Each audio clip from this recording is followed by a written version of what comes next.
Today we're talking about a book, which would become the book for me. The Name of the Wind, Book 1 of the Kingkiller Chronicles. I waited to I held off on this. I easily could have done it very much earlier on in this series of videos, but I waited because it kind of means a whole lot. I wanted to give it time to do it right. And also a lot of stuff was packed up, so until after the move. This book released in March of 2007. I read it for the first time probably in 2009. My older sibling, I moved in with them and handed me a book and said, I think you'd like this. It's a cool fantasy novel. It's pretty good. And I went, yeah, all right, cool. And I remember that was specifically while we were at a bookstore, Barnes & Noble maybe? I don't remember. But handed me a copy of the book while we were there in the store, and we sat down to read. That's what you did back at the time. You would just sit down and start reading a book. I was hooked within that first chapter or two that I read there. And I remember looking up and she's going, yeah, and I go, oh my God. Oh my God, right? Went home, she had a copy at home, gives it to me, and I nonstop can't put the book down, read it that weekend. Just losing sleep. I probably slept 2 hours just between falling asleep with the book in my hands, waking up and finish reading it. Read the whole thing. Incredible. I don't have that copy. It was never mine to begin with. I was just borrowing it from her, so I bought this one later on. But I did not realize what was going to happen to me and that book. This book. This incredible, huge, look what 600 plus page. Let's see, how far is all the way? It's ridiculous. I guess that is towards the end. You can see what's happened to even this copy. The hardback copy that I bought at some point. Orson Scott Card, not a word of the nearly 700 page book is wasted.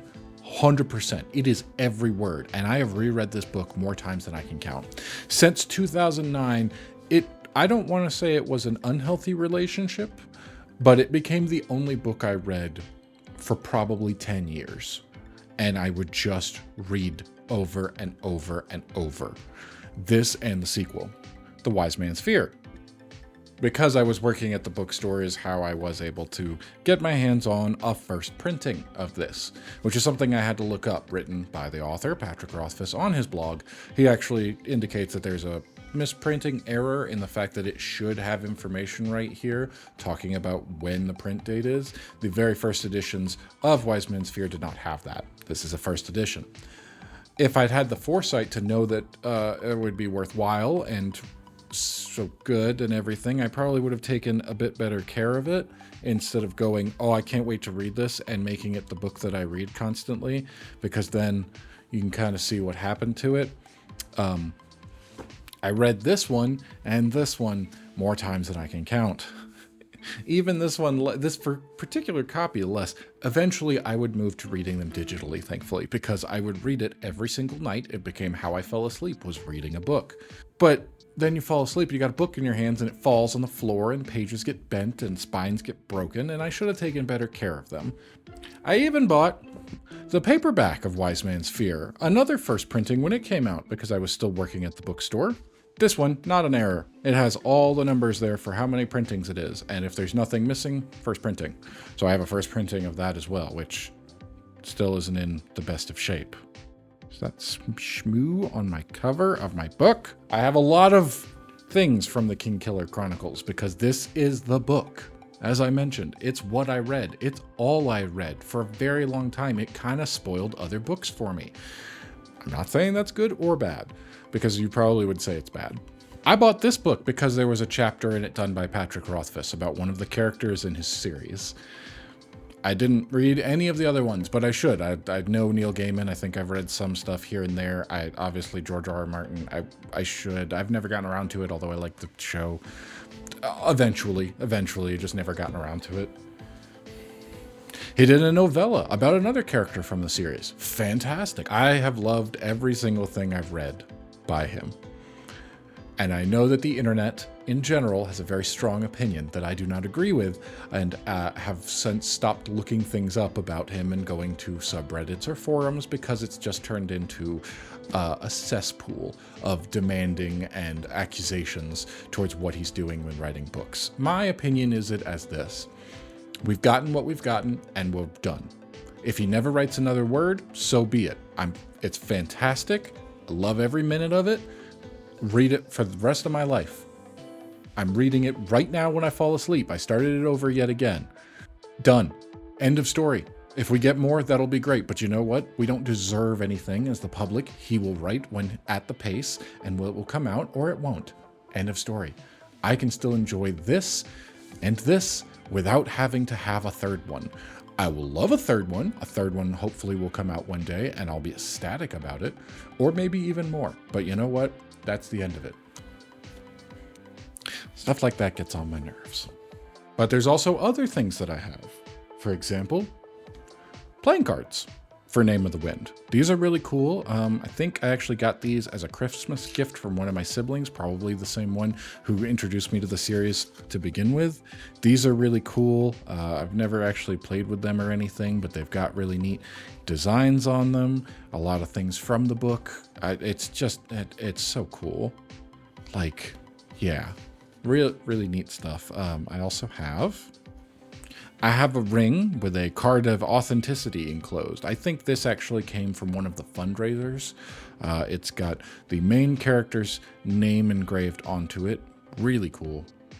I like this. I actually keep this by my work computer and just wind up idly playing with it throughout the day. Back in 2017, they did a really nice new cover of the 10th anniversary. Absolutely. Yep. Really cool stuff. Never read this one. This one's been kept in much better condition, thankfully, although I don't believe it's a first printing because I think we just ordered it online. Was not working at the bookstore, meaning I could not skim off the top of the, third printing because the first 2 digits are gone. Still, this is beautiful. This is just a collector's, sits on a, look at the spine and everything, like just sits on a shelf in the background of my other videos. Fantastic. Quote like Lin-Manuel Miranda. No one writes like Pat Rothfuss, full stop. Read this book. Could not agree more. We've got a puzzle from Name of the Wind. Really nice art design. I'm a big fan of this. This looks really nice. This is just the empty puzzle box because I put together the puzzle years ago. And then I put it on a piece of poster board and glued it all together like that and then framed it. And it's actually hanging on the door over here in my office. Also in the background for some of my videos. Can you tell that I really like this series? And then there's one last thing that really encompasses all of it. The board game. Tack. A beautiful game. This game is so cool. It's a very simple game.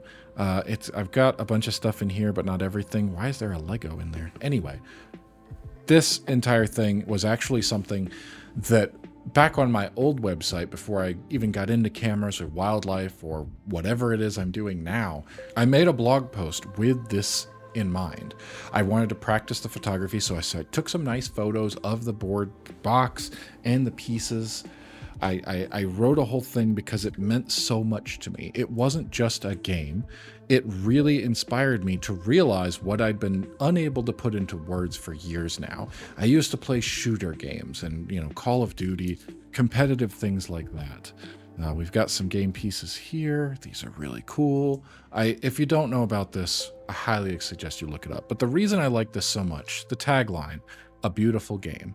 He writes about it in the book that it's not a competition. It is kind of player versus player in that sense because it is 2 sides going down, but it's not an all-out war. It's not do anything. It's not a cutthroat game. You want to play a beautiful game. Yes, there's a bit of competitiveness to it because as he writes in the book, why else would I want to win anything other than a beautiful game? I might be paraphrasing. I don't remember. It's not like I don't have the book sitting right next to me to check it. That really resonated with me because it was something that I said I could not put into words before. I didn't want to play with my friends anymore, not because I didn't have fun playing with them, but because I didn't want to play competitive games. I wanted to play co-op. I wanted to play, things that we could work together. Or if it was going to be competitive, I wanted there to be a certain style to it. I wanted it to be more like a presentation or a performance where you're doing different things more so than it is just a cutthroat, all-out have to win. It inspired me so much to the point that I wrote about it in a website that's long since gone, and I don't even think the Wayback Machine would have access to it, or I don't think it cataloged it at that point.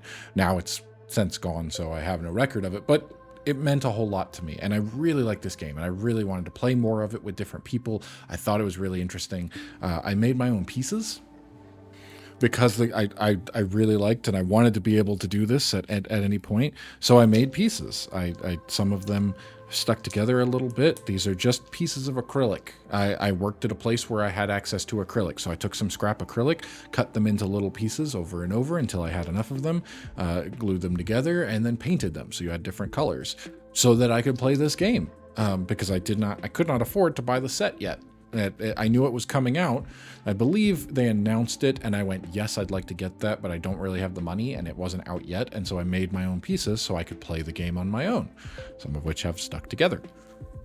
And then eventually I would buy them and have my own. These are some nice little bags that my sister made, and that's what has been kept in here, and we were able to get more of them because they actually have been, they made, I think these came with, if I remember correctly, these shapes came with the board game, and that's why they are here on there. And then this was an additional pack you could get so that you would have more pieces and you could play bigger games because you have to have a certain number of pieces to play depending on the board size, which is why I also have a chess set, because you could play it all the way up to this size. Although there's chess pieces in here, I bought it because it's a nice wooden board. I could take it with me. It had storage space for this. I didn't play chess, not interested in playing chess anymore, but definitely interested in playing tack. I actually just found something else I forgot about here. Some stickers of the pipes from within the book. If you know, you've read it. These don't show up very well because they're very white on my light table here. But anyway, I also got these. I think this came with the ring as like a bonus for backing whatever the fundraiser was at one point. Really cool. What else can I say? I mean, the reason I held off on it was because I didn't want to say the wrong or say too little or say too much because it meant so much to me. This series, this book, everything this man has written has had a deep and profound impact on me, and it's just incredible. I cannot recommend it enough. I know I don't really do reviews on here or intend to tell you what to do, but if you have a chance to read this story, do it. I would buy copies. I no longer have them apparently because I gave them all away. I had a paperback, a mass market paperback. That would be what I read before I started just reading them digitally every time. I would buy every used copy I came across and hang on to it. And then the next person I talk to and go, have you read this book? No, here's a copy for you. Just keep it. I'm just willingly giving it away because I have extra. I've apparently given all of my copies away, which I didn't mean to. So I'll have to continue that search to see if I can find some used bookstores and find more copies of it. So I always have one on hand. It's that good. Every person I've given it to has been, yes, this is amazing. There's nobody who's like, it's just good. I can't talk more about it.